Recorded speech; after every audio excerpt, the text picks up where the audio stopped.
A ver, ¿es la música de verdad un lenguaje universal? Suena súper poético, ¿no? Casi como un ideal. Pero, ¿qué pasa cuando lo ponemos a prueba? ¿Se sostiene? Bueno, eso es justo lo que vamos a explorar hoy. Ok, vamos a empezar nuestro análisis con esta frase famosísima de 1835. Fíjense, el poeta Henry Wadsworth Longfellow plasmó una idea súper romántica que ha durado siglos. Pero la pregunta del millón ¿es solo eso? ¿Pura poesía? ¿O de verdad hay algo de ciencia detrás? Y miren, esta pregunta se siente más urgente que nunca, ¿no creen? Vivimos en una era que a veces se siente, no sé, un poco aislada.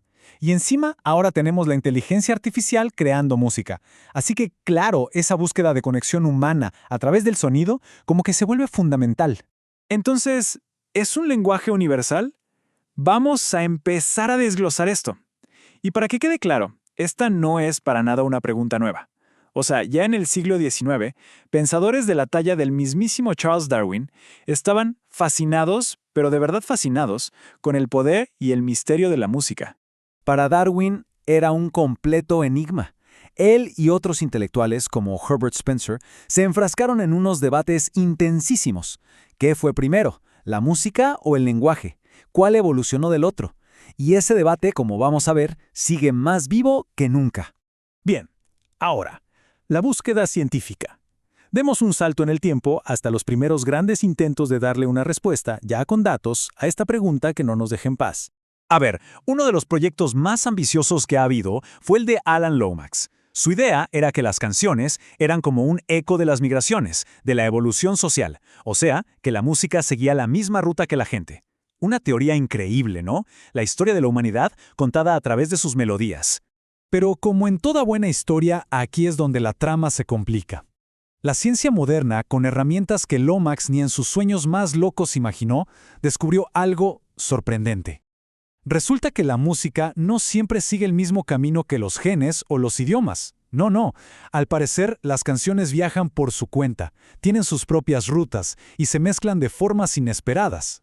Y bueno, el debate volvió a encenderse hace poco con un estudio de Harvard que parecía darle la razón a Longfellow. Encontraron cosas como canciones de cuna y de baile en todas las culturas. Pero, ojo, la respuesta no tardó en llegar. Los etnomusicólogos, que son los expertos en esto, salieron a criticar el estudio con todo. Su punto era clave. No se trata de si la música existe en todos lados, sino de si significa lo mismo para todos. Ok, este debate nos deja como en un callejón sin salida, ¿verdad? Y nos obliga a retroceder un paso y hacernos una pregunta todavía más básica. ¿Qué es la música? Porque, a ver, si queremos saber si es un lenguaje universal, primero tenemos que ponernos de acuerdo en qué es. Una de las definiciones más comunes es sonido humanamente organizado. Suena bastante bien, ¿no? Como que lo abarca todo. El problema es que esta definición tan bonita se topa con unos cuantos desafíos en el mundo real, que son, fascinantes. Por ejemplo, piensen en este ritual de Papúa Nueva Guinea. Los investigadores lo grabaron y, sí, lo clasificaron como música. Pero, y este es un gran pero, no tiene dos cosas que están en más del 99% de toda la música del mundo. Ni tonos definidos, ni un pulso regular. Entonces, la pregunta es, ¿dónde pones el límite? Ahora, otro desafío, pero este es cultural. La recitación del Corán es melódica, está súper estructurada, pero para muchísimos creyentes está prohibido llamarle música por razones religiosas. O sea, aquí es la propia cultura la que te dice esto no es música, aunque alguien de afuera lo etiquetaría así sin pensarlo dos veces. Y para terminar, un desafío que nos pone nuestra propia cultura occidental. La famosa pieza de John Cage, Puro Silencio. Él, el compositor, dice que es música. Pero, ¿de verdad lo es si no suena ni una sola nota? Aquí choca la intención del artista con lo que la gente realmente escucha. Entonces, está claro, ¿no? Una definición universal y objetiva es casi imposible de encontrar. Para poder seguir adelante, los investigadores usan lo que llaman una definición funcional. Sonido organizado en tonos o ritmos regulares. Es súper útil porque, describe a la gran mayoría de la música que conocemos. Eso sí, hay que aceptar que los bordes siempre van a ser un poco borrosos. Y ahora la cosa se pone todavía más interesante.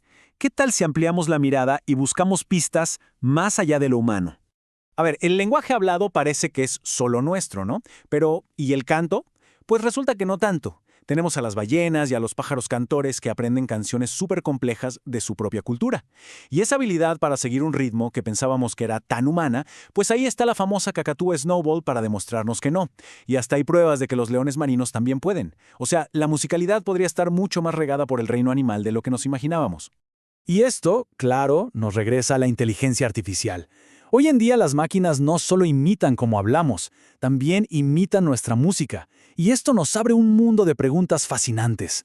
Si una máquina compone, ¿qué significa ser musical? ¿Dónde queda la creatividad? Bien, hemos llegado al tramo final de esta investigación. Y esta es, quizás, la parte más reveladora de todas. Aquí es donde de verdad vamos a poner a prueba esa idea del lenguaje universal. Vamos a ver los datos.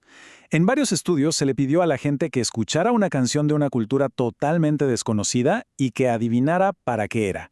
Miren, con las canciones de baile y las de cuna, acertaron como el 50% de las veces. Muchísimo mejor que adivinar al azar, ¿eh?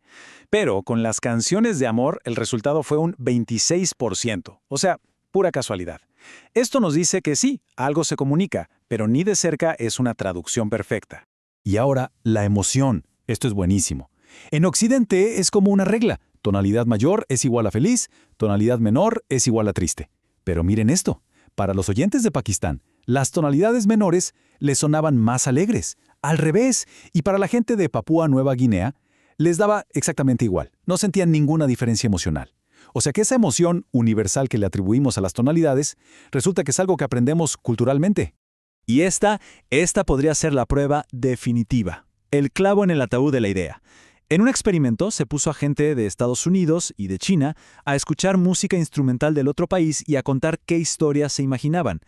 Los resultados fueron opuestos. Con la misma pieza china, los estadounidenses imaginaron vaqueros, mientras que los chinos sintieron tristeza. Y con la pieza estadounidense, unos escucharon pájaros y otros a un hombre. Queda clarísimo que las historias que nos contamos con la música no son para nada universales. Y con todo esto sobre la mesa, llegamos a la conclusión. A ver, la música está en todas partes. Es una actividad humana universal, de eso no hay duda. Pero, y este es el gran pero, no es un lenguaje universal. O sea, una misma idea no se transmite con el mismo significado para todo el mundo. El significado es un código que aprendemos de nuestra cultura. Y esto nos deja con una última pregunta, una que mira hacia el futuro. Si el significado de la música es cultural, y ahora la inteligencia artificial está empezando a componer, ¿de qué cultura nos va a hablar esa música? ¿De la cultura de quienes la programan? ¿De los datos con los que la entrenan? ¿O será algo totalmente nuevo? Ahí se los dejo, una idea para pensar.